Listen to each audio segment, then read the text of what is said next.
A'udzu billahi minasyaitonir rajim. Bismillahirrahmanirrahim. Alhamdulillahirabbil alamin wa bihi nasta'in ala umurid dunya waddin. Salatu wassalamu ala asyrafil anbiya wal mursalin. Nabiyina wa rasulina Muhammad wa ala alihi wa ashabihi wa atba'ihi ila yaumiddin.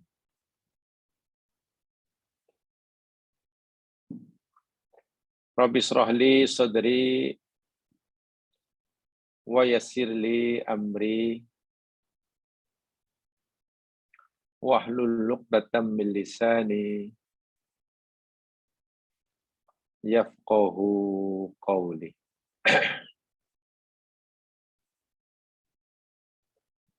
Raditu billahi rabba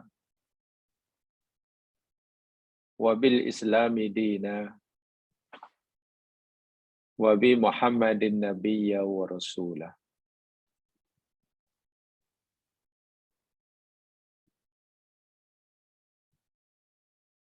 Allahumma faqihna fid din wa 'allimna at-ta'wil. Allahumma ij'alna bi ni'matika syakirin wa bi bala'ika sabirin wa li qada'ika radin. Ya Allah, jadikanlah kami hamba-hambamu yang sentiasa dapat mensyukuri setiap nikmat-Mu. Jadikanlah kami, ya Allah, hamba-hamba-Mu yang sentiasa mampu bersabar atas segala ujian-Mu. Dan jadikanlah kami hamba-hamba-Mu yang sentiasa mampu ridha terhadap apa yang menjadi ketetapan qada dan qadar-Mu. Amin ya rabbal alamin.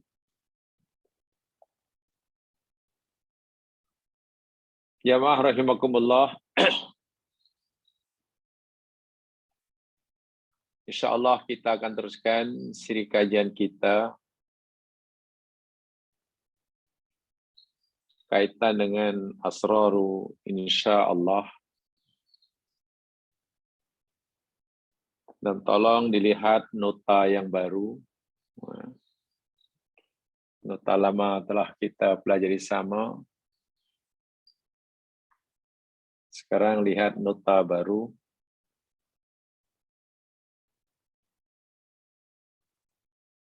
Kalimatu insyaallah dalilun ala dha'fi waftikaril abdi ilallah. Ini telah kita pelajari minggu lepas di penghujung usrah kita tempoh hari. Kalimat insyaallah dalilun ala dha'fi waftikaril abdi ilallah. Bukti yang nyata yang menunjukkan kelemahan dan berhajatnya seorang hamba kepada Allah. Artinya, jika kita melafazkan kalimah insyaallah dalam keadaan-keadaan yang Allah telah tetapkan bila kita mengucapkannya. Hendaknya jangan kita hanya melafazkan di mulut, di lidah sahaja. Sebenarnya kita fahami maknanya dan kita resapi, kita yakinkan dalam diri kita. Ucapan insya Allah yang kita baca itu hendaklah benar-benar menjadi bukti yang nyata atas bagi kesadaran kita bahwa diri ini amat lemah.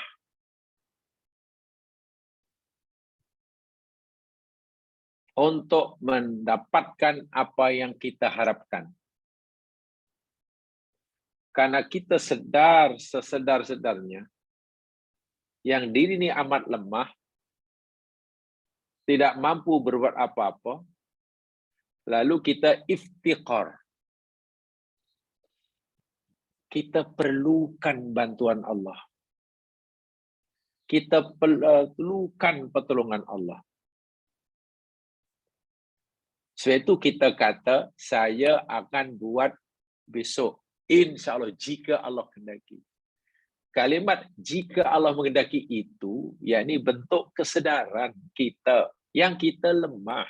Jangan mengaku kita kuat. Yang kita tidak berdaya. Jangan merasa yang kita hebat. Hanya orang yang mengakui kelemahan diri dan ketidakupayaan dirinya sahajalah yang dengan ikhlas nanti memohon pertolongan Allah. Bergantung harap sepenuhnya kepada Allah. Sebaliknya, jika seorang tidak merasa lemah, merasa punya kemampuan, merasa hebat, bergantung kepada Allah, berharap pada Allah itu menjadi kurang. Itu otomatik tuh. Buat apa aku minta sangat pada Allah, lagi pula aku dah mampu buat.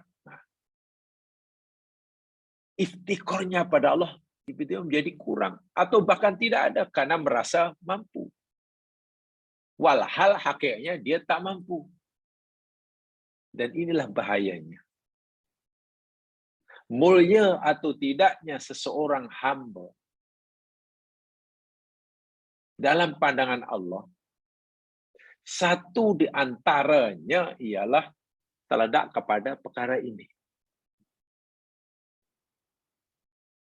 Apa yang disadari, yang dirasai oleh seseorang itu. Ketika nak buat sesuatu, merasa mampukah? Atau merasa tidak berdaya? Merasa hebatkah? Atau merasa bukan siapa-siapa? Bila seorang semakin punya perasaan mampu buat hebat, ketergantungannya pada Allah menjadi kurang. Hajatnya pada Allah menjadi berkurang. Tak perlu. Doa pun mungkin daripada tidak. Allahumma ya Allah, ya sir, atau ya Allah, mudahkanlah, jangan sudahkan. Ya, daripada tidak. Jadi doanya lebih hanya kepada, doanya hanya sekadar formality je lah. Adakah betul doa itu hanya untuk secara hanya sebagai formality je? Tak, doa itu, Masya Allah, doa al-ibadah kita telah pelajari pada lepas. Ad-doa wal ibadah, kata Nabi. Bahkan dalam riwayat yang lain, tapi riwayat itu dhaif, ad-doa huwa mukhul ibadah. Dan doa itu yakni pewujudan daripada kesedaran diri kita yang kita tidak berdaya. Ini penting. Itu satu di antara rahasia yang perlu dicamkan dalam diri. Baik, kita baca nota ini. Ladzatul iftiqari ilallahi jalla wa ala.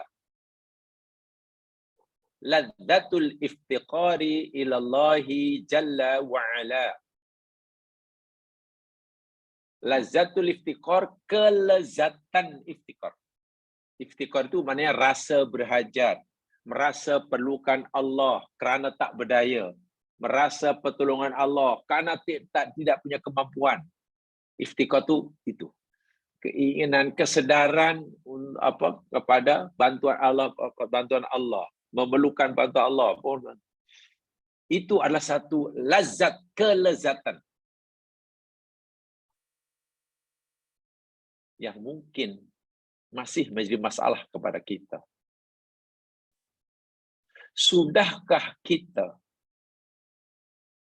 telah merasakan, pernah merasakan, atau sering merasakan, atau bahkan selalu merasakan kelezatan iftikar pada Allah? Kelezatan merayu-rayu akan bantuan Allah, kenikmatan merasa hina di hadapan Allah, kelezatan merasa tidak berdaya di hadapan Allah. Kan itu lazat. Dan saya ulangi sekali, seseorang akan mudah merasakan kelezatan ibadah seperti ini jika ia benar-benar menyadari yang dirinya tidak berdaya. Atau dalam bahasa yang telah kita pelajari, bagi mereka yang telah benar-benar menghayati la haula la quwata illa billah.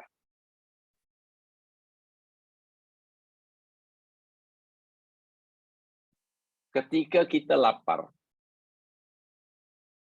dan kita mau makan, makanan pula ada, mau masak beras ada, semua ada, dapur ada, tongges ada, mata boleh nampak, tangan boleh bergerak, minyak ada, semua adalah. Kemudian kemampuan, kekuatan untuk bergerak, masak dan segala sekarang siap depan meja. Tangan boleh menggapai makanan, masuk ke mulut boleh, kita mengunyah boleh, menelan boleh. Coba kalau semua itu kita tidak menyadari bahawa semua itu adalah kehendak Allah, pemberian Allah. Sebaliknya kerana dah biasa berlaku, kita fikir itu adalah kemampuan kita. Pasti kita tidak merasakan lazatul iftikar. Bahasa mudahnya, pasti kita tidak merasa apa perlunya kita minta tolong pada Allah ya. Takkan nak makan pun tolong kami ada, kami masih boleh makan. Lidah okey, mata nampak, beras ada untuk dimasak, minyak ada, apa perlunya ya Allah. Sehingga merasa tidak perlu, seakan-akan kita merasa tak perlu lagi pada bantuan Allah. Wahai semua itu ada kerana kehendak Allah, yang kita tidak punya apa-apa. Rasulullah SAW zaman silam kan pernah ya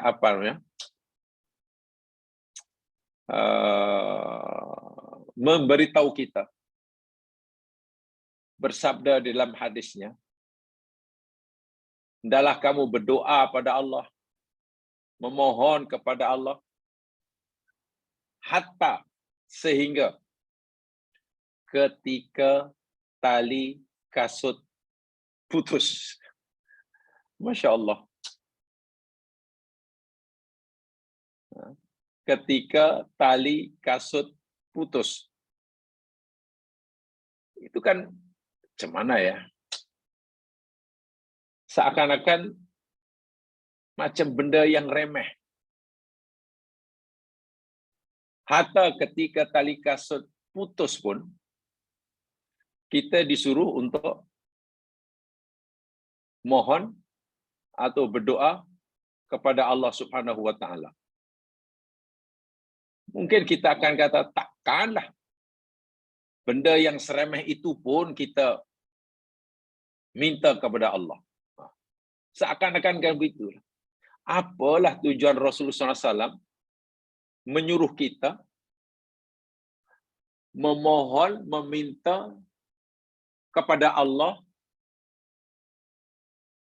hatta ketika tali kasut kita putus pun, bukan maknanya Allah, Nabi suruh, ya Allah, tali kasut putus, tolong ya Allah berikan kami tali kasut yang baru.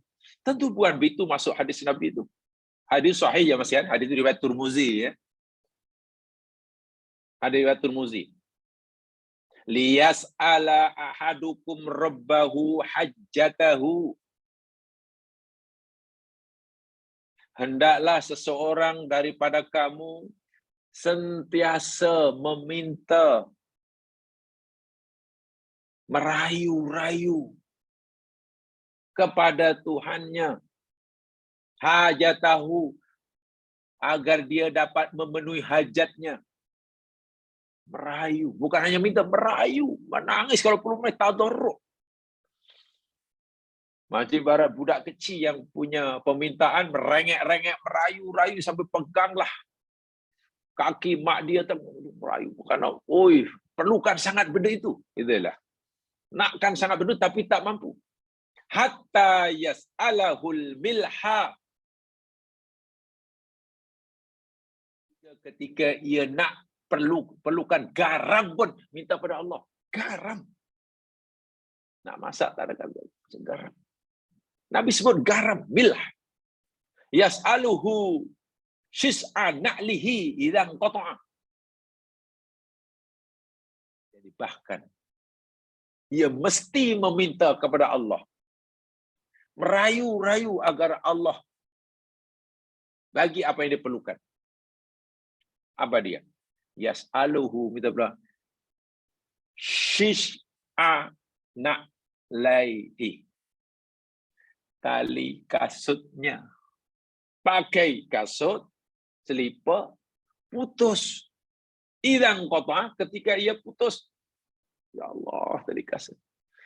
Hadis yang difahami secara harfiah ya Mas sekalian. Kalau kita faham secara harfiah, ya kalau tali kasut putus tu, Allahumma, ya Allah, Allahumma, ya Allah berikanlah kami tali kasut yang baru. Nak masak punya, Allahumma ya Allah berikan garam, garam tak ada. Fikir yang dimaksudkan oleh Nabi bukan sekadar seperti itu. Maknanya, kalau boleh katakan remeh lah, kalau boleh katakan remeh lah, nak masak garam tak ada. Kan namanya remeh, kan masa hidup yang remeh, garam tak ada. Sedangkan dia nak masak sesuatu yang mungkin tidak perlu garam banyak. Berjalan-jalan, tali kasut atau kasutnya putus talinya. Kasut apa ni, Paulus lipat Jepun. Kan namanya benda itu remeh. Yang kebiasaannya kita mampu nak mengatasi sendiri. Tak perlu bantuan orang, apalagi Allah kan, takkan macam ini pun minta ni. Apalah, lemah sangat benda macam itu minta pada Allah kan. Kan seakan. Tapi Nabi mengajarkan hakikat ubudiyah. Apa maksud hadis tadi? Daripada aspek kerohanian. Seakan-akan Nabi beritahu, wahai kamu, wahai sahabatku, wahai umatku, kamu ni lemah di sisi Allah, tidak berdaya sama sekali. Tanpa masyiah Allah, kamu ni bukan siapa-siapa, kamu ni bukan apa-apa. Bahkan tanpa masyiah Allah, kamu hidup di dunia pun tidak ada. Tak mungkin. Tanpa masyiah Allah, kamu tak mampu melihat. Tanpa masya Allah kamu tak mampu bekerja. Tanpa masya Allah kamu tak jadi pandai. Tanpa masya Allah kamu tak mampu mengingat sesuatu. Lemah selemah-lemahnya. Dan karena lemah, sedangkan kamu perlu banyak. Macam-macam keperluan. Minta pada dia. Ketika tali kasut putus. Sebenarnya kamu tak mampu nak menggantinya. Tanpa kehendak Allah. Bayangkan. Itu maksudnya apalagi yang besar-besar. Sehingga Nabi bagi contoh yang minta maaf mungkin kita anggap remeh. Tapi saya bukan remeh karena benda yang kecil pun kalau kita tak mampu buat kan jadi besar, jadi masalah pada kita. Benda nampaknya kecil. Tapi kalau benda itu tak ada kita bermasalah, macam mana kita boleh kata benda itu kecil? Benda itu remeh. Besar. So jangan fikir Masalah itu besar atau kecil karena masalahnya. Oh, kalau hanya setakat tak ada garam, kecil. Oh, kalau tak ada rumah, baru besar. Oh, kalau katakanlah setakat putus apa namanya tali kasut, itu saja kecil aja lah. Tapi kalau tu, apa namanya putus urat leher, itu baru besar. Bukan di situ besar kecilnya. Besar kecilnya itu jamaah sekalian, yakni bergantung kepada kita. Kita amat memerlukan benda itu. Sedangkan kita tidak berdaya mendapatkannya. Dan bila kita tidak mendapatkan, ia masalah. Kan besar. Jadi kalau kita melihat kehidupan ini daripada aspek kita lah, bukan daripada benda itu. Jangan melihat tali kasutnya. Jangan melihat tak ada garamnya. Jangan melihat tidak punya rumahnya. Jangan melihat jantungnya berhenti. Berfungsi umpamanya. Tapi lihatlah kelemahan diri kita. Segala sesuatu yang kita perlukan, sedangkan kita tidak mampu mewujudkannya tanpa pertolongan Allah 100%. Apa benda itu kecil?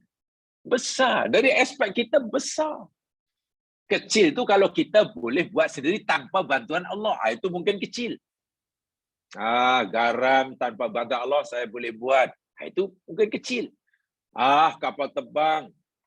Tak ada masalah. Saya boleh beli. Saya boleh buat sendiri. Kecil karena kita mampu. Masalah kita ni tak punya daya sama sekali. La haula wala quwwata illa billah. Sedangkan kita memerlukannya. Tanpa masya Allah, kita ada. Di situlah yang Nabi ajarkan. Tapi biasanya orang itu baru tergerak hati, ingin merayu pertolongan Allah. Berdoa khusyuk bila permintaannya itu benda-benda yang dianggap besar. Besar ni. Ini masalah besar yang kami hadapi ini. Tak mampu ni saya. Tak ada kemampuan ni. Baru merengek-rengeknya pada Allah, begitu tulus ikhlas. Mungkin boleh menangis-nangis, merasa tidak berdayanya begitu ketara. Tapi bila dihadapi itu mungkin, kecil. Macam mana kita boleh kecil? Kita buat masalah itu kecil karena waktu itu mungkin kita merasa punya kemampuan. Ini masalahnya. Kenapa menghadapi masalah ini, kita sedar tak punya kemampuan, kecuali bantuan dari Allah. Tapi menghadapi masalah yang satunya pula, kita merasa mampu.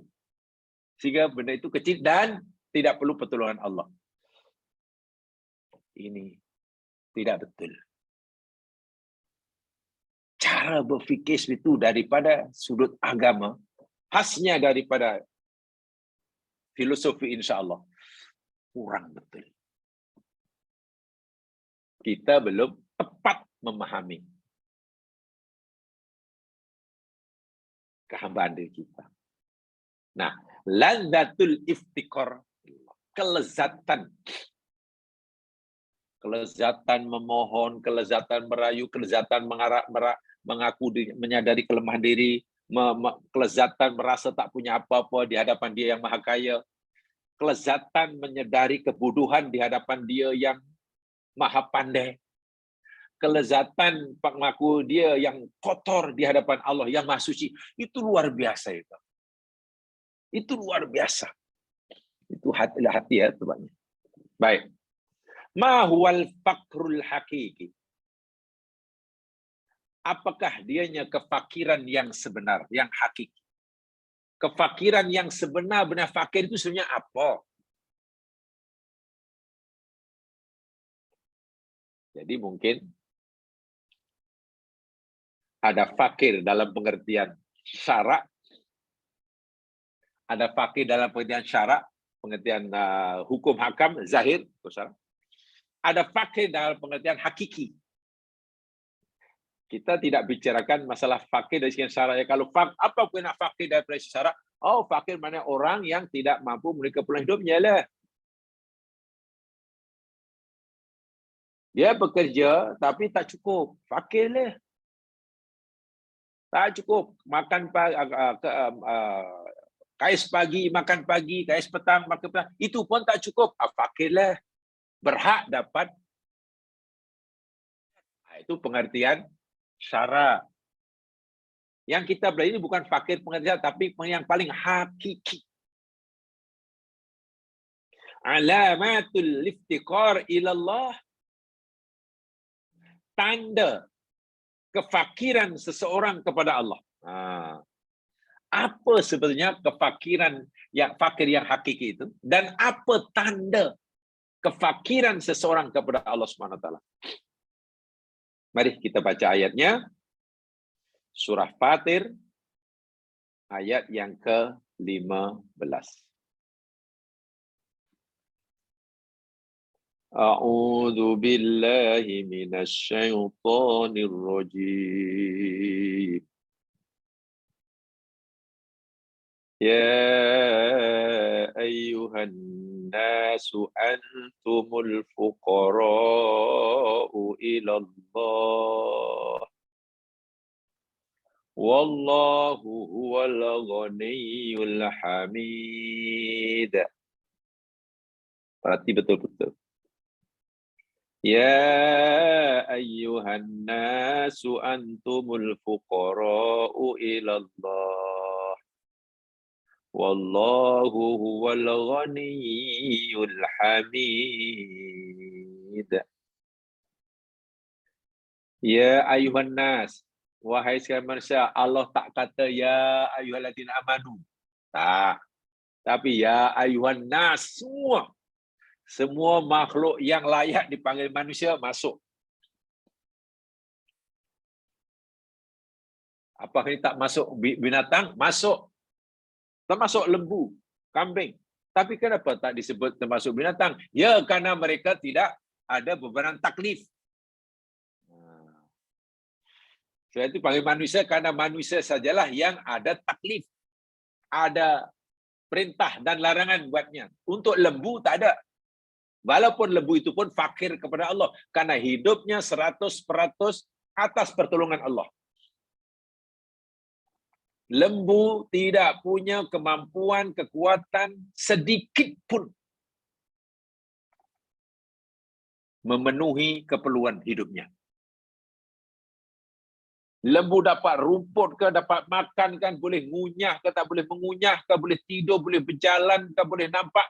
Semua itu masyiatullah, 100%.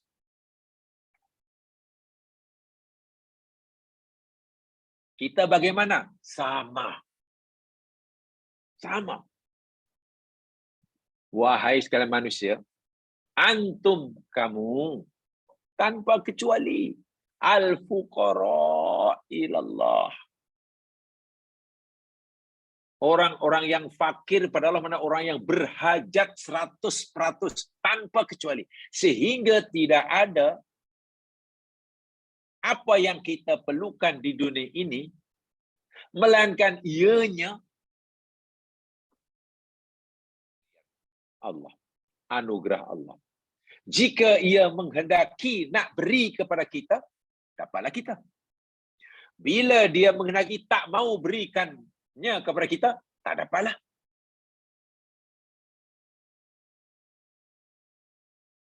Bahkan dalam banyak keperluan hidup kita, yang kita dapat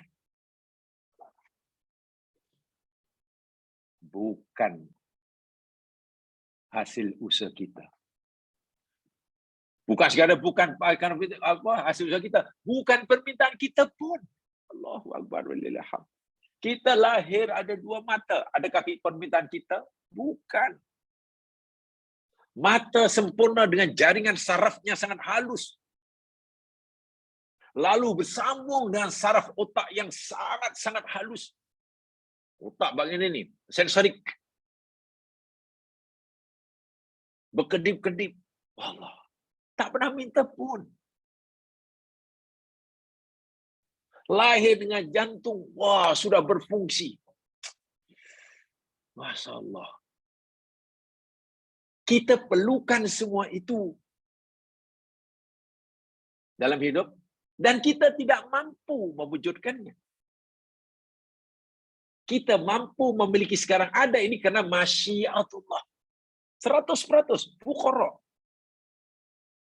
Bermakna kita manusia ni kosong kekuatan, kosong kemampuan. Tak ada kemampuan sikit pun. Mana kita hidup ni la haula wala quwata illa billah adalah.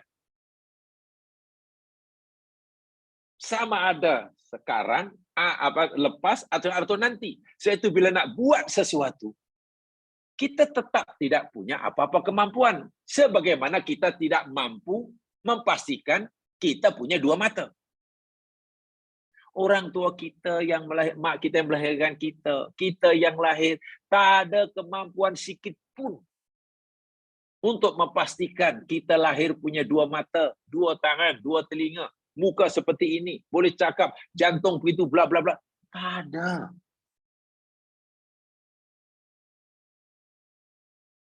Demikian juga yang kita akan lakukan. Kita tetap tidak punya kemampuan. Habis kalau kita ada semua ini macam mana? Oh, itu masyiatullah. Itu kehendak Allah. Bila Allah kehendaki, Allah tak menghendaki, orang lahir bukan dua mata. Bahkan tak ada mata pun. Ada dalam sejarah. Lahir tak ada mata. Tanda-tanda mata pun tak ada. Jadi itu berlaku pada zaman Nabi Isa dahulu. Tengok. Nabi Isa satu mukjizat ini menyembuhkan penyakit buta asal. Buta asli, buta asal. Sebab lahir aja tak ada. Mata tak ada dan tanda-tanda mata pun tak ada. Korek-korek dulu lubang-lubang dan terlubang, lalu Nabi Isa ambillah tanah, dibuat macam guli, masukkan jadi kurnia mata orang, disapu. Dengan izin Allah, celik itu orang. Ya. Jika Allah kehendaki, ada bayi lahir tak ada tangan. Ada bayi lahir tak. Semua itu berlaku Masya Allah, bukan pasal kita. Kalau ini kita sedari betul ya mas sekalian. Karena semua itu berlaku karena masyiatullah. Orang di Allah anugerahkan, Allah kehendaki punya anak yang cukup sifat. Cukup sifat. Paras muka yang comel si bayi tadi. Dan itu juga masya Allah. Kita tak ada kemampuan sikit pun. Ya kita syukurlah. Kita syukur. Itu melihat itu semua 100% kehendak Allah. Bukan kehendak kita. Bukan karena kepintaran dan kepandaian kita. Sebaliknya minta maaf. Jika Allah kehendaki bagi kita anak lahir itu tak cukup sifat. Tak cukup sifat. Muka pun tidak sebagaimana kita kehendaki. Tak sebagaimana yang kita mahukan. Kulitnya pun Allahu Akbar. Kenapa hitam campur putih? Separuh hitam, separuh putih. Nampalah bibir dia macam itu. Kenapa semua? Katakanlah tak juga cacat pula. Dan cacat seperti itu ada. Itu pun Masya Allah 100%. Maka wajib juga kita terima dengan lapang dada. Itulah. Apa yang Allah kehendaki diberikan pada kita sesuai dengan kemauan kita, kita syukuri. Jika Allah menghendaki yang dia berikan pada kita itu tidak sesuai dengan yang kita harapkan, ya kita terima dengan lapang dada. Itu kewajiban kita, itu orang yang faham kamu fakir kepada Allah. Tapi coba kalau iftikar ini tidak difahami. Wah, dapat anak cukup sifat lawa, bangganya luar biasa. Jadi bangga namanya tafakhur.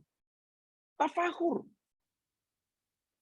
Tayang ke semua orang. Seakan-akan orang tuanya hebat karena melahirkan anak yang comel.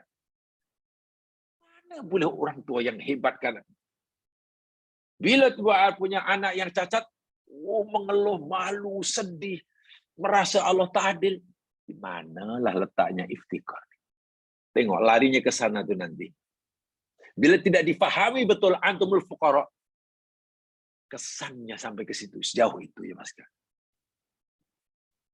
Yang diberi, yang Allah menghendaki bagi memberi yang sesuai dengan kemauan hambanya, tidak bertambah pahala, tapi berdosa. Karena jadi tafakhur. Bangga seakan-akan, wah, ini saya bisa. Bukan syukur, tafakhur.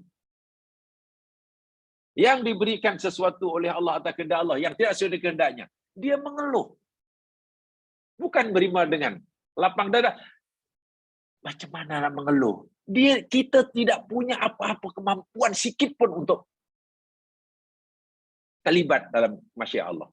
Tiba-tiba kita mengeluh, coba kan pelik. Dan pelik. Sering kan begitu. Tanam pokok, tanam buah. Pokok yang berbuahnya, wah banyak, cantik. Wah, Bang Jalawar, tengoklah, tengok. Oh, ini susah tau. Orang lain tanam tak jadi. Ai seorang aja. Nampaknya memang ini ada bakat lah. Bakat lah. Tengok ni. Bagus akhirnya. Tapi bila tanam sesuatu yang tidak berbuah, tidak sedia makan. Sedihnya luar biasa. Malu bahkan. Boleh apa namanya, potong je lah pokok tu, segan aja.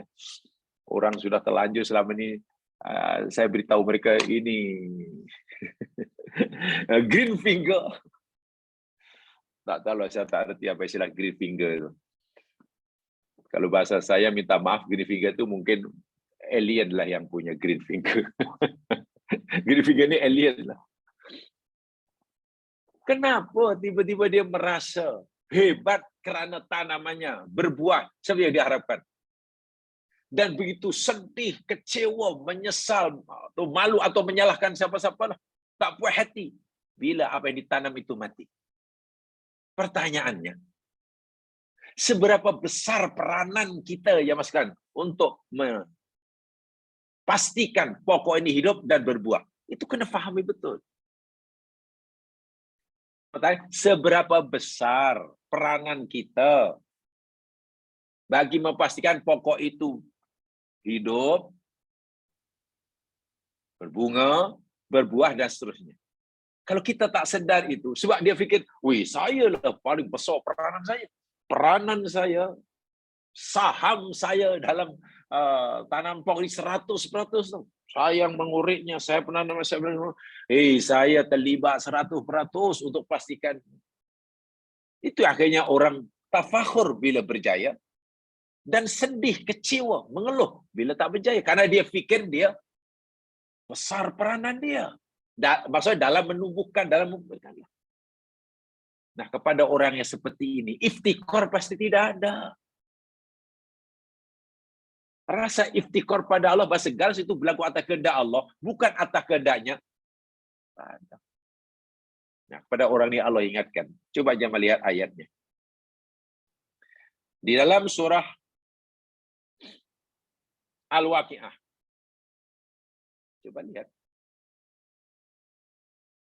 Di dalam surah Al-Waqi'ah.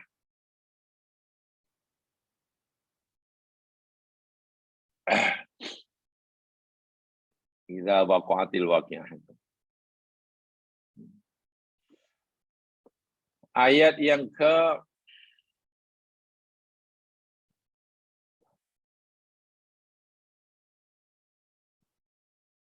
63. Coba lihat surah Al-Waqi'ah bermula 63. Saya katakan tadi ya. Ini contoh ya, sekadar contoh ya. Bila menanam suatu atau buah-buahan, petiknya berbuah banyak, pisang buah-buah, manggisnya apa semua. Waduh. Orang lain tak jadi pula tu. Dia tu, oh, tengok. Memang saya ni rasi ni. Ni memang tangan ajaib. Saya tahu. Akhirnya merasa itu jasanya 100%. Lupa bahawa semua itu berlaku atas kehendak Allah, bukan atas kehendaknya. Orang yang jadi lupa bahawa semua itu, pokok itu tumbuh dan berbuah yang lebat, itu berlaku 100% atas masyiatullah. Bukan atas masyiahnya.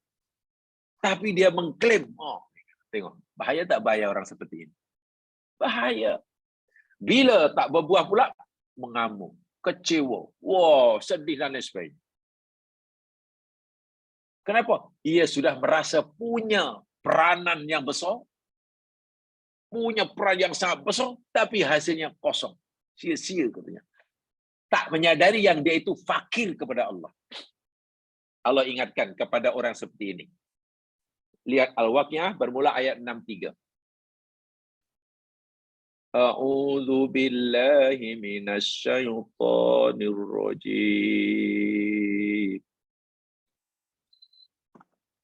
Afara'aitum ma tahruthun. Tidakkah kamu melihat atau beritahu aku, akhbiruni, beritahu aku, ma ra'yukum, apa pendapatmu? Allah bertanya kepada kita, wahai manusia, tidakkah kamu telah melihat? Tolong beritahu aku apa pendapatmu, ma tahruthun. Apa-apa yang kamu tanam itu. Tanaman yang kamu tanam itulah, coba kamu lihat, kamu perhatikan betul lah. Ya, rambutan yang kamu cili yang kamu tanam ini, betik yang kamu ini, semualah.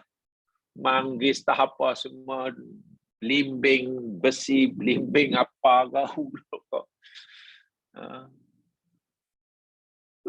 Tolong kamu lihat sayur kamu.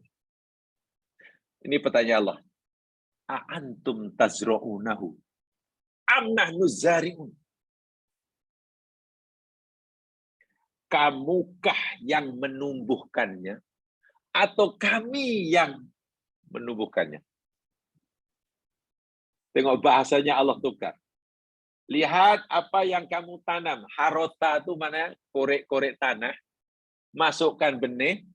Kambus, itu harota lah. Lepas tu kita lihat, oh iyalah. Hari itu saya mengorek-ngorek. Gini-gini.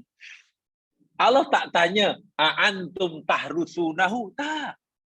Allah tak kata, kamukah yang menanamnya di situ atau kami yang menanam di situ. Allah tak tanya itu.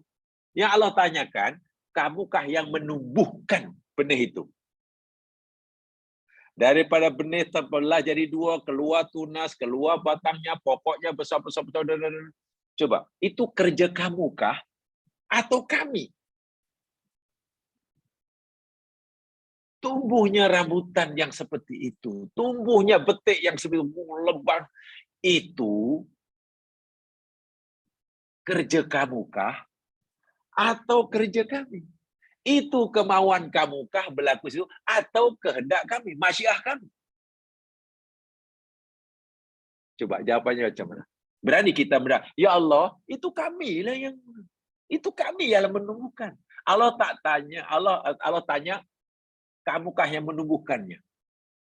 Pasti kita tak berani jawab, ya Allah, kami tak kan kami, tapi kami yang menanam. Kami yang menanam. Allah tak tanya siapa yang tanam di situ. Allah tanya siapa yang menumbuhkannya. Sehingga daripada benih menjadi keluar pokoknya berbuah dan kamu atau kami. Saya yakin semua kita akan kata, ya engkaulah ya Allah. Ya Allah. Betul kamu mengakui bahwa itu ada kerja kami, kata Allah. Ya Allah, kami mengakui. Kami tak mampu. Kami menghendakilah dia buahnya ada 20, tapi nampaknya hanya 8. Maknanya kehendak kamu yang berlaku, bukan kehendak kami. Kami sebenarnya mengharapkan buahnya tu ya 10, 8 lagi itu dah ke mana. Rupanya engkau menghendaki ada 25. Ya, yang berlaku kehendakmu ya Allah.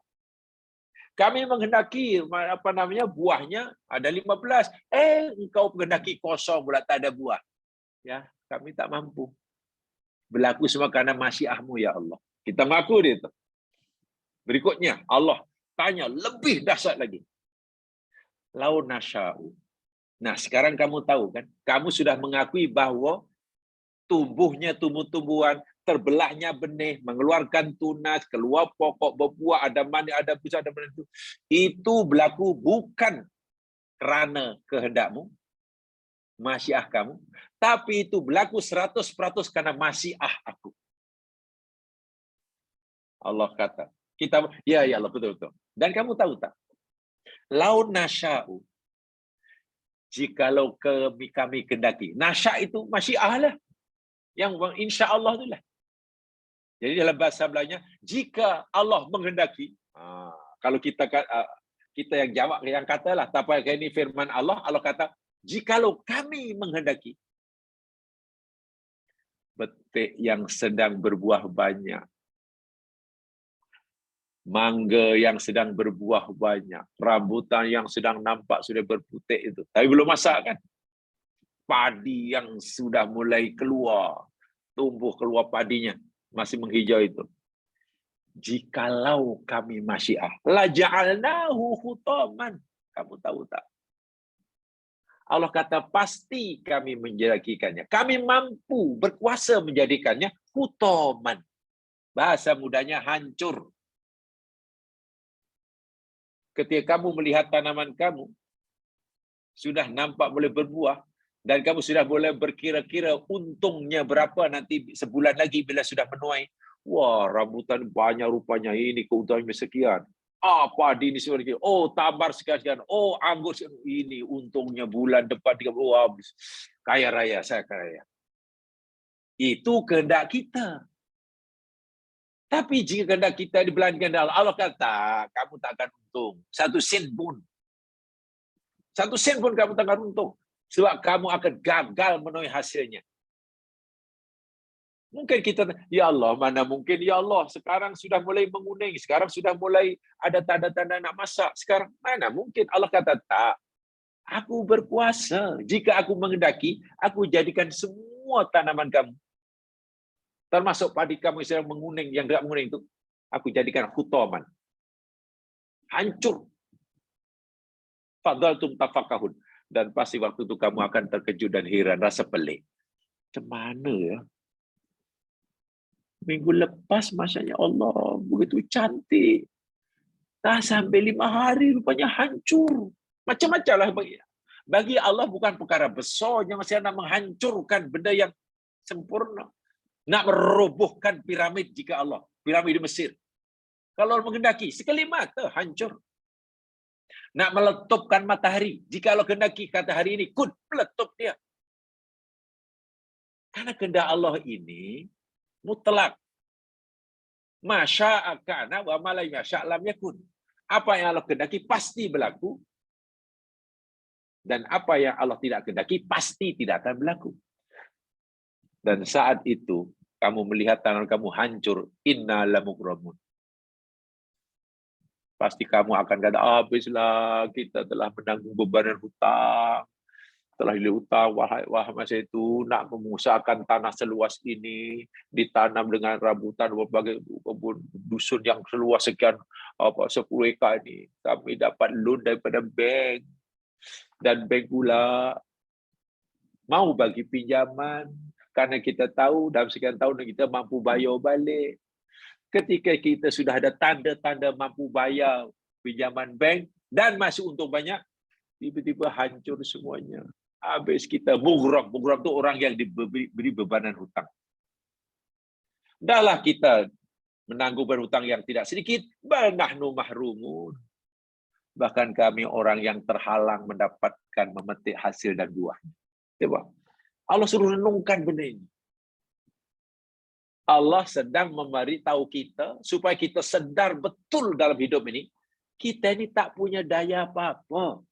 Kita ini iftikor, fakrun, hakikatnya pada Allah SWT. Jadi di sini fakir ini bukan maknanya kita tak punya kebun, bukan. Makna fakir yang kita bincang pakai ini bukan karena kita tak punya itu, tak punya ini, bukan. Fakir ini makna kita berhajat sepenuhnya pada Allah karena kita lemah. Jadi kalaulah kita anggap, kalau kita mendakwa, kalau kita mengklaim punya peranan, punya saham besar lah, punya peranan besar dalam tanaman yang kita tanam, katalah. Kalau ikut ayat ini, peranan kita hanya yang depan ini tadi lah. Tahruthun, al-hartu. Tanam, itu adalah peran kita. Kalau kita anggap kita ini berjasa dengan dusun durian yang hebat, yang ya jasa kita hanya sekadar korek lubang, masukkan. Itu aja lah. Berapa persennya itu? Sedangkan selebihnya itu kerja Allah. Ya, 1% pun tak ada. 0,5% pun tak ada. Itu pun kalau ada. Tapi hakikatnya, kita mampu korek-korek tanah, itu pun pertolongan Allah, karena tangan ini bergerak, itu masyiah Allah, bukan masyiah kita.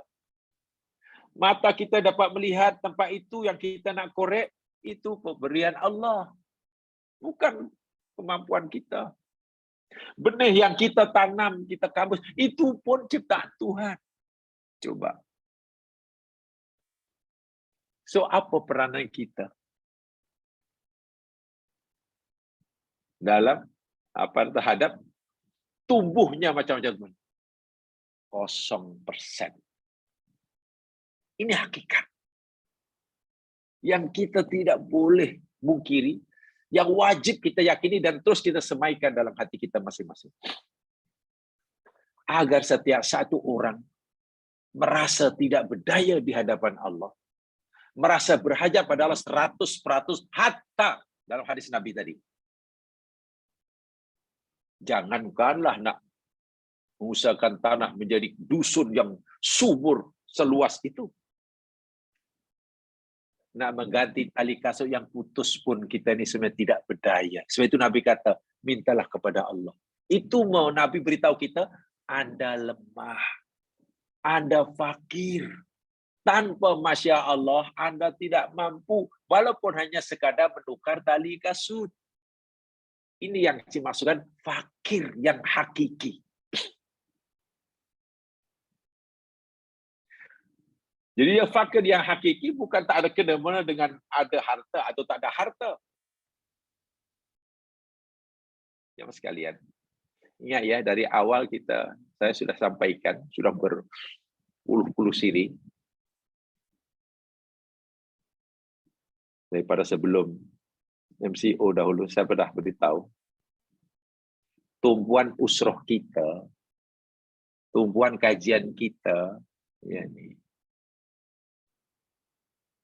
lebih kepada masalah hati, qalbun salim, lebih masalah tazkiyatun nafsi, membersihkan diri, jiwa, lebih kepada masalah ihsan, bukan masalah iman atau syariat.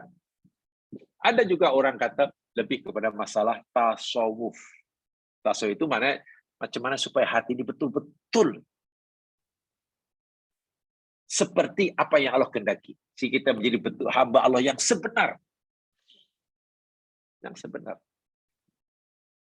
Kita boleh saja jamaah sekalian takut fakir dalam arti tak punya harta, dalam arti tak punya tempat tinggal, boleh. Saya khawatirlah macam mana lah nanti kalau kita tak punya itu, tak punya ini, fakir itu, boleh. Kita boleh ada rasa takut begitu. Nanti tak punya harta, tak punya kendaraan, tak punya, boleh. Kalau kita boleh takut fakir dalam itu pun,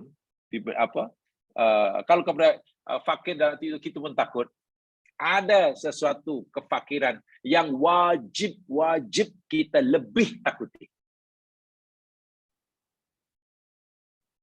Atau ada kefakiran yang wajib kita miliki, buat kita takuti. Sorry. Kalau fakir karena tak punya harta, fakir kerana tak punya kenderaan, fakir dalam arti kata kais pagi makan pagi, sesuatu yang kita takuti. Kita tak nak sungguh. Tapi ada kefakiran, fakir juga namanya. Kita tak boleh kita takuti. Bahkan kita harapkan, kita minta, wajib kita memilikinya. Bukan kita takut. Wajib memilikinya. Apa itu? Al-faqrul hakiki. Kefakiran yang sebenar kepada Allah. Itu wajib kita miliki. Bukan kita takuti. Kalau fakir tak punya harta, tak punya itu, susah nak makan, istilahnya hingga peringkat kais pagi makan pagi, boleh kita takuti. Usahlah. Jadi kita bicara ini fakir yang kedua itu bukan fakir yang pertama. Kalau fakir yang pertama itu kaitannya dengan hukum hakam nanti. Oh, karena orang itu fakir kenapa? Dia ada kerja, ada pendapatan, tapi pendapatannya jauh daripada mencukupi keperluan hidupnya. Jadi kalau gitu macam mana? Ya kira wajiblah. Kira berhaklah dia menerima zakat kita. Jadi sah tak sah kalau kita beri zakat wajib kita? Sah lah, sah. Walaupun zakat itu kita tidak berikan pada yang lain. Maknanya zakat wajib itu kita berikan pada seorang aja. Sedangkan zakat itu yang berhak menerima ada 8 asnafnya. Boleh, tak salah. Tak salah. Adapun nanti apa ada pendapat katanya mesti dibagi menjadi 8, itu pendapat. Tapi Umar pernah berkata, berilah zakat kepada orang sehingga orang itu jadi kaya. Tapi ada juga kalau macam mana, di mana kita berikan fakir itu? Mana kita warga Selangor ini mesti berikan zakat pada orang fakir di Selangor atau boleh tak kita bagi zakat wajib kita pada orang fakir tapi yang tinggal di negeri Perak umpamanya? Oh, menurut pendapat kata ustaz tu boleh asal dia orang Muslim. Tapi kata ustaz yang tu tak boleh kerana kita cari makan di Selangor kena bagi Selangor. Itu masalah fiqh ya sekalian. Ya begitulah memang ciri khas fiqh macam tu. Ciri khas hukum fiqh tu macam tu. Mesti ada yang ini boleh, ini tak boleh, tidak boleh. Walaupun akhirnya kita disuruh memilih yang kuat dalilnya, itu fiqh. Dan saya nyatakan tempoh hari, kita tidak pelajari yang itu. Bukan itu yang kita nak pelajari. Bukan itu tak penting. Itu belum lagi. Mana boleh. Kalau awal di Selangor, mesti zakat wajib di Selangor. Dan tidak dibenarkan orang Selangor cari makan di Selangor, bagi zakat kepada orang Muslim Pulau Pinang. Orang Muslim Pulau, apalagi ke Kambodia. Mana boleh. Yang lain, ya bolehlah sebab dia orang Islam. Dan Islam tidak ada sempadan-sempadan geografi umpamanya. Wah, itu dah perbincangan jadi, itu dah perbincangan fiqh tu macam tu lah. Tanyalah kepada guru mana pun, pasti itu nanti perbincangannya. Tapi yang saya fakir, bukan fakir itu yang kita nak bagi tumbang. Fakir itu, jadi fakir itu kita boleh takuti. Kita boleh mohon pada ya Allah, janganlah engkau jadikan hamba ni fakir macam itu ya Allah. Jadikanlah hamba-Mu ni orang yang berkecukupan. Sila. Tapi fakir yang sebenar justru kita wajib memilikinya. Jangan kita takuti, wajib kita memilikinya. Sentiasa merasa tak berdaya, merasa perlukan Allah. Hatta tadilah Nabi kata, garam tak ada pun, merasa lemah tanpa masyiah Allah. Faham ya? Dan itu kelezatan yang luar biasa aja Mas sekalian. Kelezatannya luar biasa. Nabi Sulaiman fakir. Dalam pengertian ini fakir Nabi Sulaiman. Iya ya Mas sekalian. Fakir. Dan orang yang merasa fakirnya fakir, inilah kekasih Allah yang sebenar.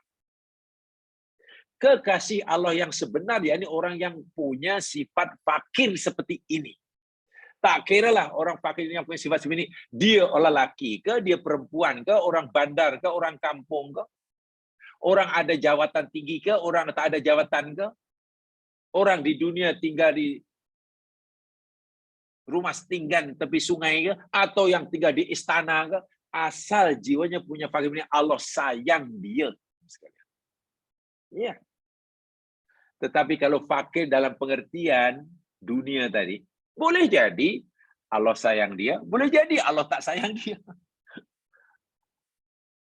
Kalau dengan kefakiran masalah dunia tadi, dia sabar dan tidak menyalahkan Allah Subhanahu Wa Taala dan dapat mengawal dirinya daripada melakukan benda yang diharapkan, ya Allah sayang dia. Tetapi dia karena kefakirannya dia tak sabar sehingga mencuri, dengki pada orang lain, ya malah berdosa lah. Malah berdosa. Ini Jadi fakir yang pertama kepentingan dunia itu boleh jadi ia membolehkan ia dapat kasihnya Allah, boleh jadi ia dapat murka Allah. Tapi fakir yang kita pelajari, fakir hakiki. Siapa yang dapat, siapa yang memiliki, pasti Allah sayang. Sebenarnya siapa yang tidak fakir, pasti Allah murka. Siapa yang tidak fakir, yang hakiki, pasti Allah murka. Percayalah. Karena merasa dirinya hebat. Yang hebat itu hanya Allah. Yang kuasa itu hanya Allah. Semua berlaku itu atas kehendak Allah, bukan atas kehendak kita. Paham jemaah sekalian ya? Mari kita tingkatkan kesedaran beragama seperti ini. Biar hati ini betul-betul bercahaya. Ingat ya, hadis Nabi itu sangat penting sekali. Ala faina fi jasadi mudghah. Tahuilah dalam diri kamu itu ada seketul daging. Idza saluhat saluha jasadi. Bila dia elok seluruh tubuh. Wa idza fajar sairu jasadi. Bila dia rusak seluruh. Allah wa kamu ketahuilah seketul daging itu ada hati. Qalbun dalam makna fisikal jantung, qalbun secara maknawiah maknanya hati. Tengok betapa pentingnya hati. Belum dalam hadis yang lain, innamal a'malu binniyat. Sesungguhnya ada atau tiadanya amalan itu, dikira atau tak dikira, dianggap atau tak anggap, ada nilai atau tidak di sisi Allah karena niatnya. Niat itu dalam hati ya. Dan sehingga seorang akan mendapatkan balasan sesuai dengan apa yang dia niatkan. Coba kalau hatinya itu tak betul. Berangkat hadis yang banyak itu. Ya, susah nanti. Kita susah di hadapan Allah SWT. Baik, saya baca berikutnya. Tolong lihat. Kalau mungkin sudah di print, boleh bagi baris kalau tak boleh baca. Qala Syaukani. Berkata Imam Asy-Syaukani.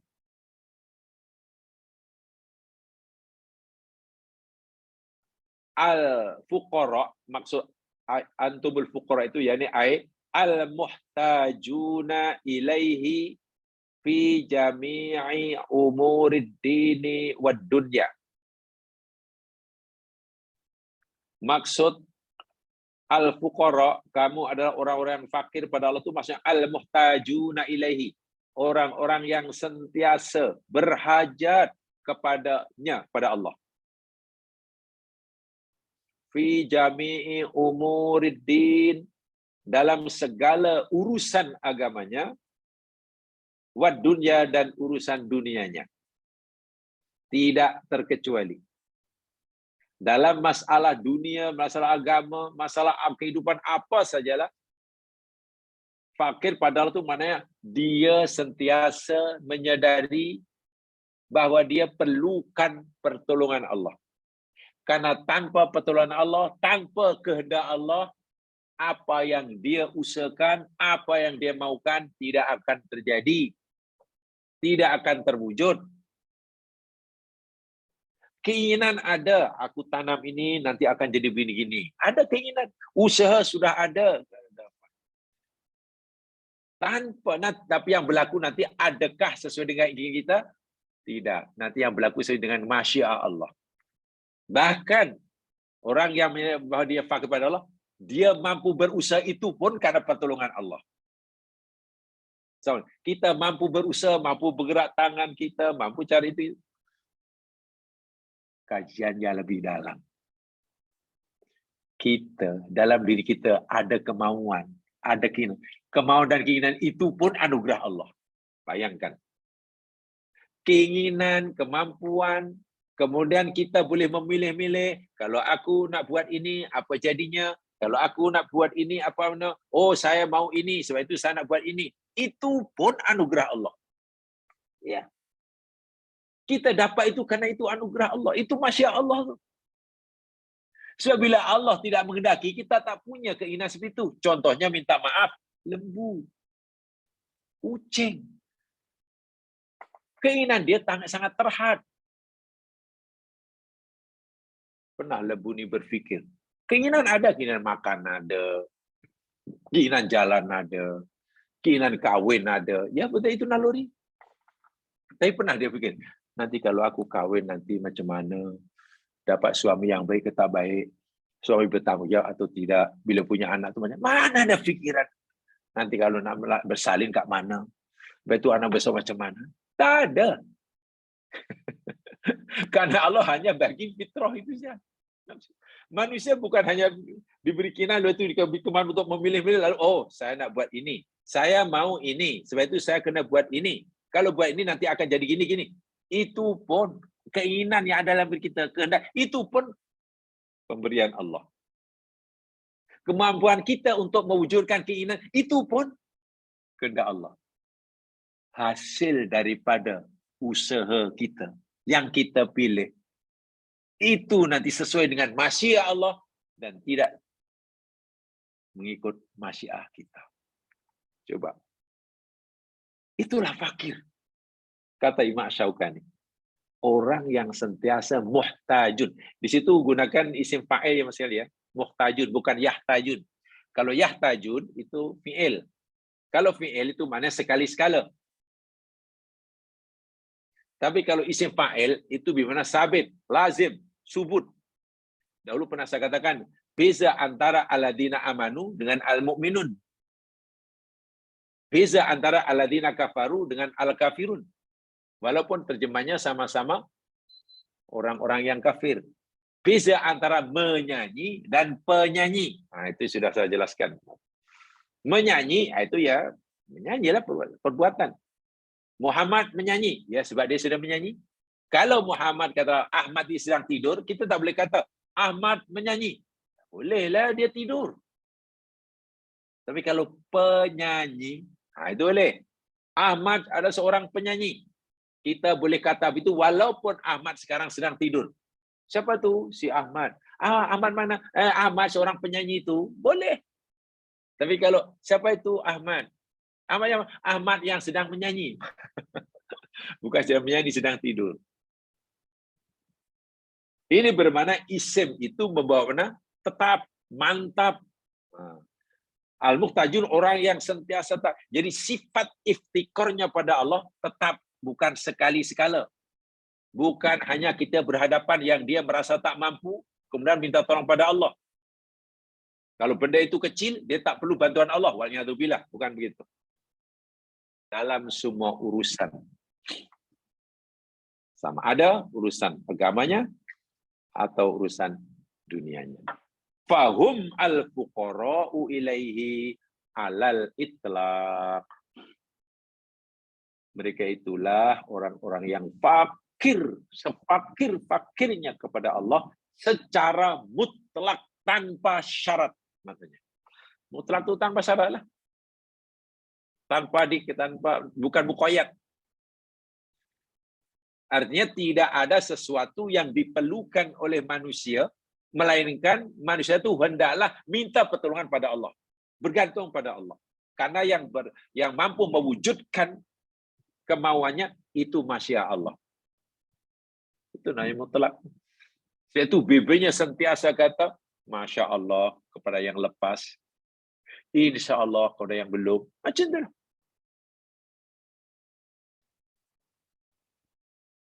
Dia sudah bergelar profesor. Dapatlah universiti bagi title kehormatan profesor. Dapatlah gelar title kesarjanaannya karena kejayaannya belajar sehingga dapat gelaran doktor. Karena banyak bidang yang dipelajari, dia bukan sahaja doktor tapi juga seorang engineer. Engineer. Ya, karena dia juga seorang pelajar undang-undang, ya mungkin dapatlah SH, LLB atau apalah. Atau karena dia belajar juga dapat apa lagi. Macam gelar. Karena dia seorang guru agama dipanggil kiai. Wah. Karena dia sudah banyak kiai dapat haji.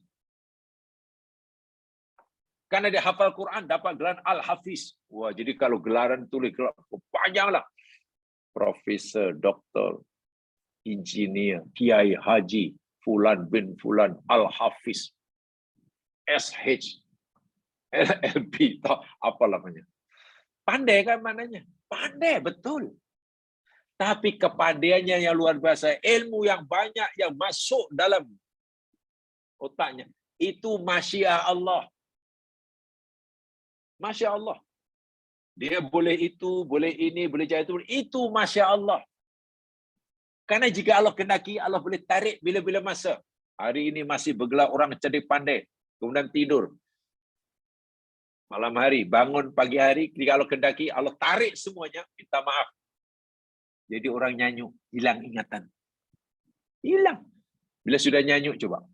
Seorang Alzheimer, mendadak pula Alzheimer dia. Terus penyakit Alzheimer. Tiba-tiba tanpa ada simptom sebelumnya, hilang kan ingatan dia. Ke mana ilmu yang banyak? Jika Allah kendakilah. Konon Alzheimer itu penyakit daripada Arab asalnya. Konon. Sebab itu lebih nama Alzheimer. Karena baru dengar Al itu Arab itu. Katalah seorang yang pandai, dan dia tahu dia pandai. Tapi lupa bahawa kepandaian itu masya Allah, anugerah Allah.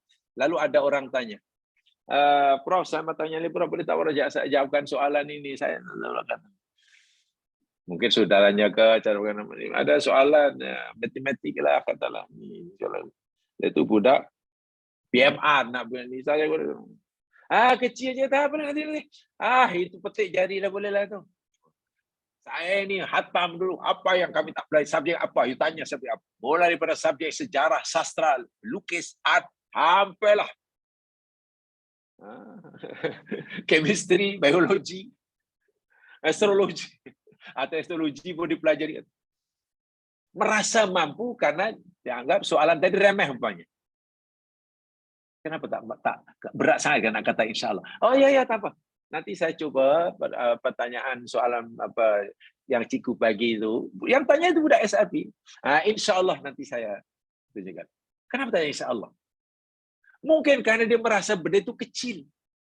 Merasa punya kemampuan. Wahal ilmu yang penuh di kotak itu masya Allah. Bila Allah kedaki ditarik sekelip mata. Inilah saya katakan tadi. Jadi kata Ibn Ash-Shawqani bukan begitu. Kalau orang betul-betul fuqara ilallah, yakni fakirun fuqara ilai alal mutlak. Secara mutlak. Sentiasa ingat akan masya Allah. Benda yang telah berlaku, masya Allah.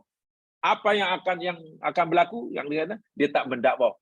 Pasti kami boleh buat. Pasti. Tapi insya Allah.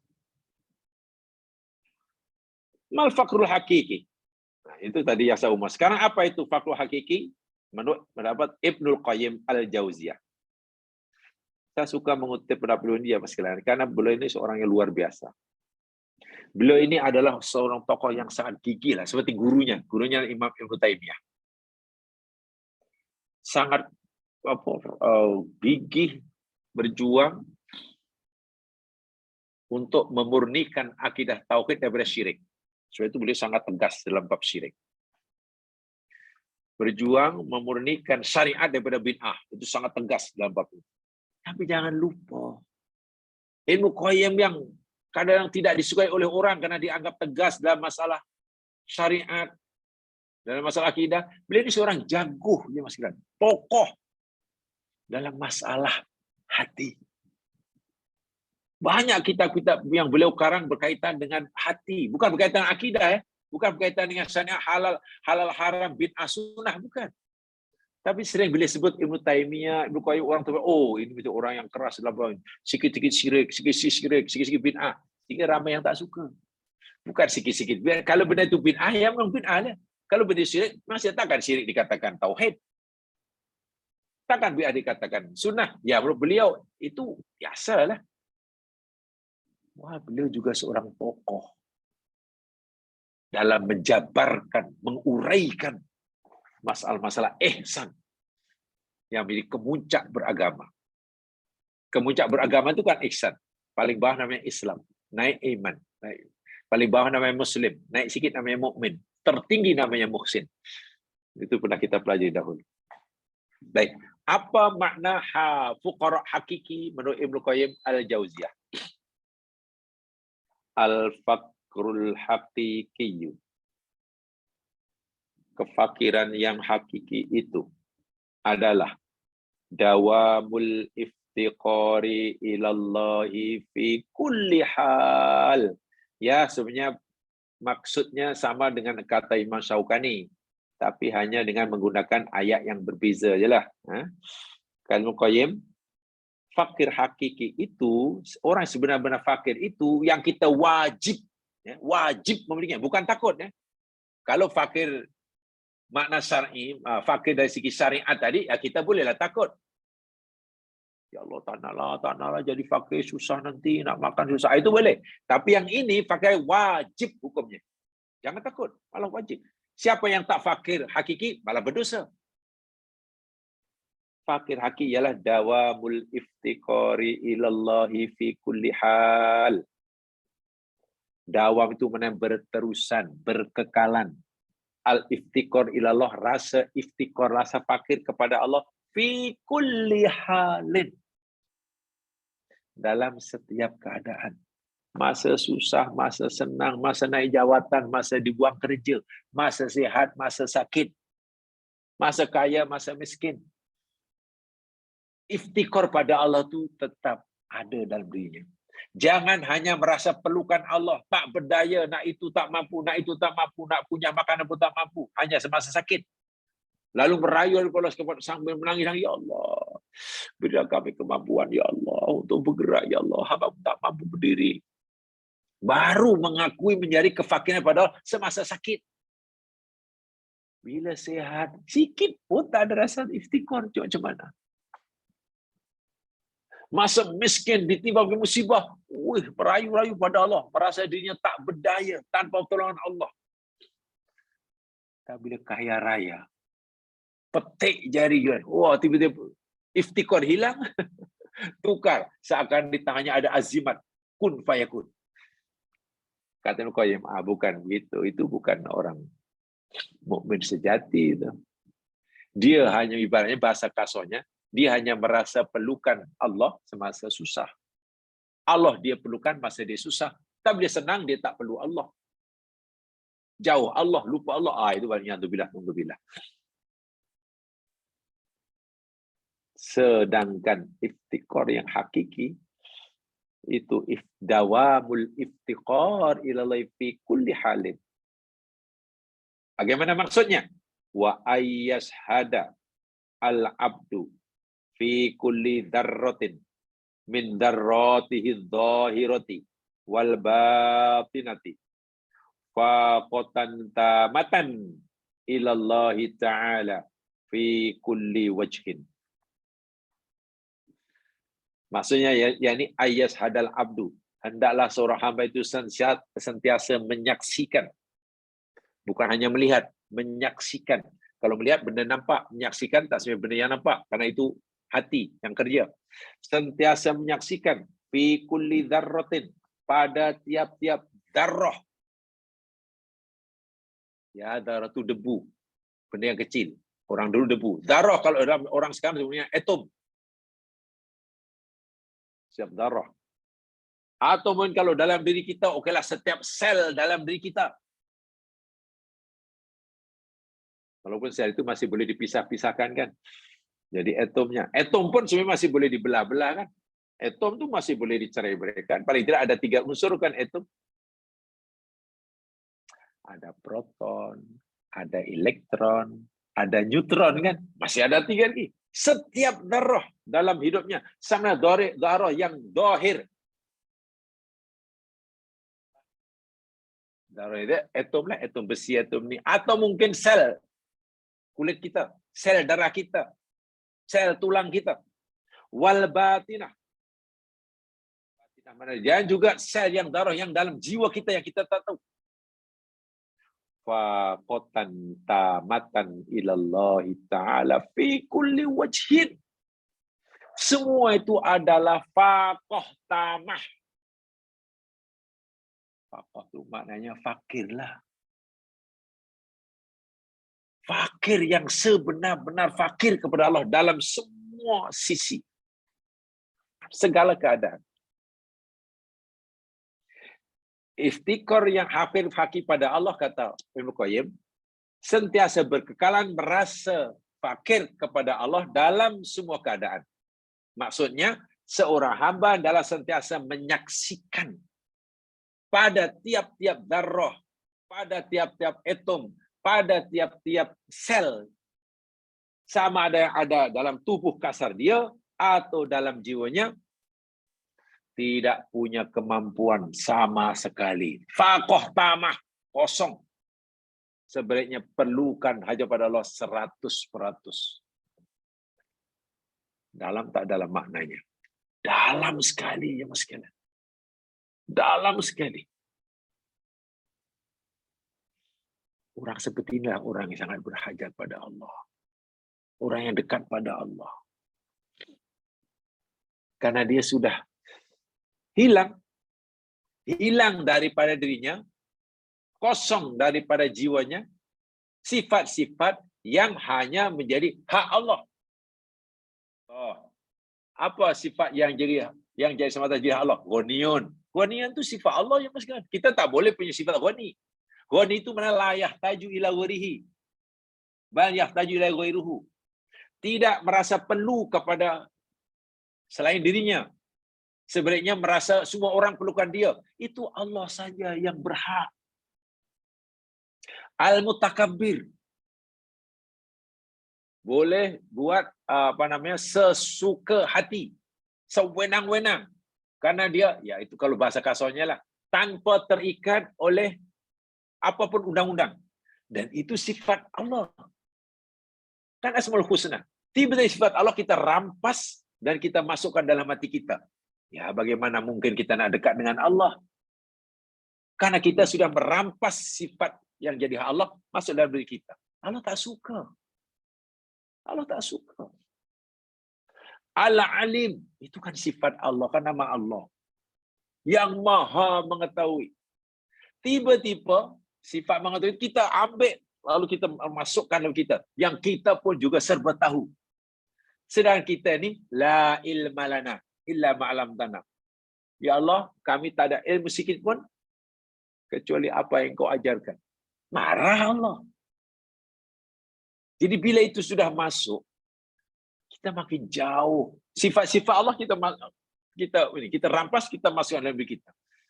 Ya jauhlah. Ghaniyun sifat Allah tadi. Wallahul ghani. Kita pula iftikar.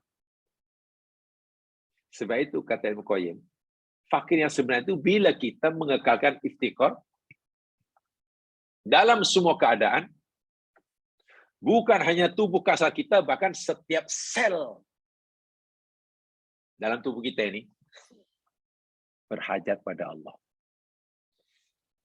Contoh kecil, secara mudah. Ini ada dalam surah Al-Has, ada dalam surah Al-Mu'minun ada.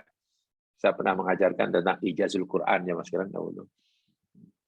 Di tempat lain tapi kemukjizatan Al-Quran. Secara mudah ya. Sebelum doktor mengetahui hari ini, Quran sudah cerita asal usul kejadian kita kan. Sudah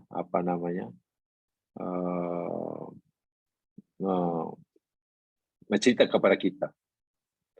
Asalnya kita ini kalau ikut secara sederhana lah daripada nutfah. Betul kan? Memahin daripada sperm lelaki, spermatozoa ayah campur dengan oosit ibu kita. Oosit ibu kita jadilah nutfah. Kalau dalam istilah sekarang mungkin menjadilah zygote. Itu hanya satu sel. Quran kata bertukar menjadi alaqah. Bertukar jadi mudghah. Allah ciptakan tulangnya. Lalu Allah balut dengan daging. Lalu Allah tempatkan rahim dalam masa tertentu. Kemudian lahir jadi janin. Tanya coba. Asalnya kita ini hanya satu sel. Maksudnya satu sel. Satu aja. Jadi gabungan antara sel spermatozoa ayah kita dengan oosit ibu kita.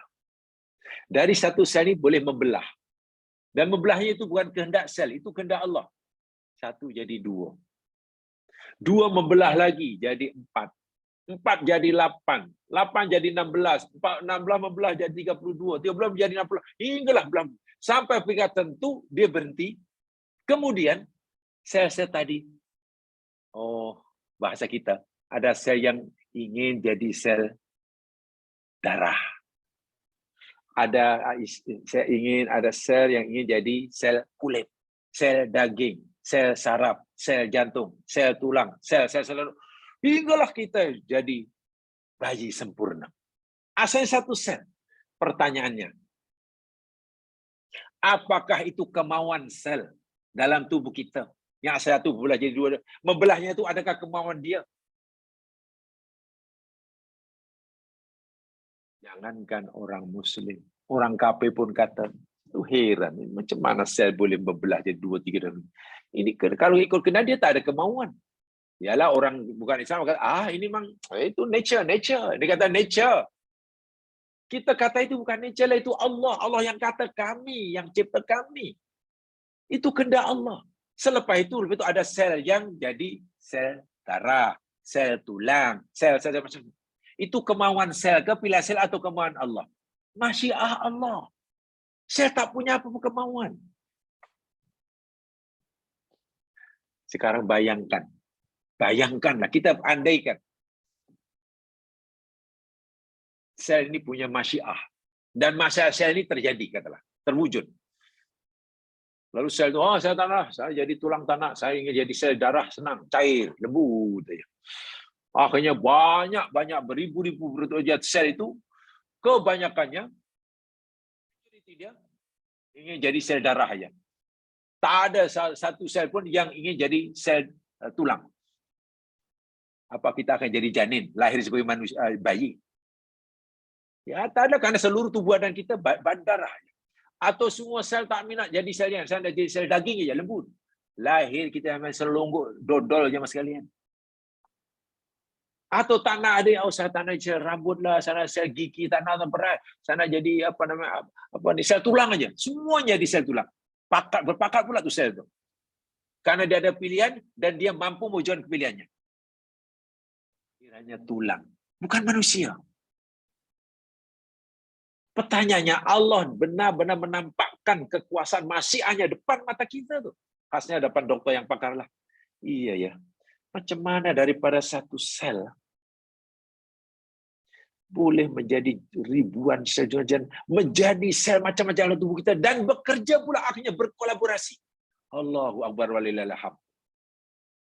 Satu menjadi banyak, lepas itu menjadi jenis sel yang macam-macam, fungsinya berbeza, tapi berkolaborasi, tidak saling bertengkar. Masya Allah, yang jadi sel darah sempurna, berjaya melaksanakan tugasnya. Karena di sana dibantulah ada saraf, ada sel daging, ada sel kulit. Masya Allah. Pertama, telah disepakati, diyakini, sel ini tak punya kehendak, tak punya keinginan. Kalau tidak punya keinginan, macam mana daripada satu boleh berbelah dan menjadi tubuh sempurna dengan pelbagai jenisnya. Ada dari kulit, jadi darah, jadi rambut, jadi gigi, jadi tulang. Kehendak siapa itu? Itulah Masya Allah. Itulah kata ilmu qayyim. Kamu jangan melihat bahwa yang tak berdaya itu hanya kita. Yang tak berdaya itu hanya gajah. Yang tak berdaya hanya matahari yang besar-besar. Karena itu semua buat atas Allah. Setiap darah dalam tubuh kamu yang zahir dan batin, itu pun tidak punya kemauan apa-apa. Semua berlaku atas masyiah Allah. Itu iftikor hakiki. Hakikatnya itulah hakikat hidup tu. Coba kalau itu difahami oleh setiap kita dan diresapi oleh setiap manusia. Ada manusia angkuh? Tak ada. Ada manusia sombong? Tak ada. Ada manusia yang memandai-mandai. Tak ada lah. Tak ada. Semuanya apa yang dibanggakan itu berlaku atas kehendak Allah. Apa kita fikir? Ini contoh awam, ini contoh awam. Apa kita fikir bila ada mangga, katalah pokok yang berbuah mangga yang baik dalam satu tangkai, Nasatan itu ada yang manis, ada yang masam, ada yang busuk. Apa kita fikir mangga yang manis tadi membanggakan dirinya kepada mangga yang busuk? Apa kita fikir mangga yang busuk itu kecil hati karena terpaksa berjiran dengan mangga yang manis yang disukai? Apa kita fikir mangga yang masam itu sedih karena tidak menjadi mangga yang... Coba, apa pikir itu? Semua itu berlaku atas kehendak Allah. Masya Allah. Tak punya kehendak apa-apa. Jadi bermakna tak salah mangga busuk itu tak salah jadi busuk. Bukan karena Allah murka pada yang busuk. Dan juga tidaklah mulia sangat mangga jadi manis. Karena jadi manis itu ada kehendak Allah. Sehingga dia tak boleh membanggakan dia manis kepada mangga yang busuk. Saya menjadi seperti ini, lelaki seperti ini, berjumlah seperti kulit seperti ini. Tak bolehlah saya kemudian membanggakan diri lebih baik daripada orang yang minta maaf, katalah. Diri saya yang mungkin cacat, tak boleh. Yang cacat pun tidak boleh merasa hina di hadapan, karena itu berlaku atas kehendak Allah. Masa kenapa ada orang merasakan seperti itu? Merasa lebih ini, merasa ini. Macam mana semua atas kehendak Allah? Masya Allah. Ya, masih kaitannya dengan penciptaannya, seperti yang kita telah belajar. Jemaah sekalian, itu aja nampaknya yang sempat kita pelajari pagi hari ini. Seperti mana saya rasakan awal dahulu ya, pelayan kita ini memang sangat luas pembicaraannya. Saya mengambil daripada berbagai sumber, tapi sumber utama yang saya ambil daripada kitab Ibnu Qayyim lah, yakni Madarijus Salikin. Itu pun panjang lebar, dan ini betul hanya ringkasan. Karena Masya Allah, macam mana kita akan mendapatkan hakikat kehambaan, sekaligus dapat merasakan ladzatul iftiqar, kalau kita tidak pernah memahaminya. Bila saya melihat ladzatul iftiqar dijamaskan, buat apapun hidup ini jadi lezat. Seronok. Jadi kaya lezat, jadi miskin lezat, masa sehat nyaman, masa sakit pun selesa, begitu. Solat cukup selesa, tidak ada yang menjengukkan gitu lah. Hidup itu jadi lezat. Karena orang macam tak lezat ya, macam tak nyaman, tak aman, tak tentram, tak bahagia. Makom orang itu sangat dekat dengan Allah. Sangat dekat dengan Allah. Orang yang tak nyaman itu kan jauh daripada Allah. Masa sehat susah, masa sakit lagi susah. Masa kaya tak boleh tidur, masa miskin lagi tak boleh tidur. Banyak makanan, tak boleh makan. Ingin makan, tak ada makanan. Coba macam mana nak hidup seperti ini? Masa kaya raya banyak makanan, tapi saya tak boleh makan. Sementara yang miskin nak makan, tak ada makanan. Coba kalau kita tak kembali pada iftikor hakiki. Hidup ini susah. Jadi siapapun pasti susah. Naik jawatan susah, hilang jawatan susah, tak ada. Laqad khalaqnal insana fi kabad, kata Quran. Surah Al-Balad. Sungguh kami ciptakan manusia dalam kepenatan. Khuliqal insanu. Apa? Kalau insana halu'a, manusia diciptakan dalam halu, keluh kesah. Bagaimana untuk menghilangnya? Illa, kecuali orang yang sebutkanlah. Salah satu syarat untuk menghilangkan dan hidup ini menjadi nyaman, tentram, bahagia, seakan-akan kehidupan dunia sudah bayang-bayang surga. Satu di antaranya, bukan satu saja. Tanamkan al-faqrul hakiki dalam hidup. Kita akan merasakannya. Dan saya yakin kita berkewajiban ya untuk mendapatkan semua itu. Kita wajib usaha yang gigih. Dan insya-Allah Allah akan kabulkan segala usaha itu. Jemaah sekalian, itu yang sebab saya sampaikan. Yang benar pada Allah jua, yang silap kalimat saya sendiri. Mudah-mudahan Allah ampunkan segala itu. Mari kita dengan bacaan tasbih kifarah dan surah wal asr. Subhanakallahumma wa bihamdika asyhadu an la ilaha illa anta astaghfiruka wa atubu ilaik.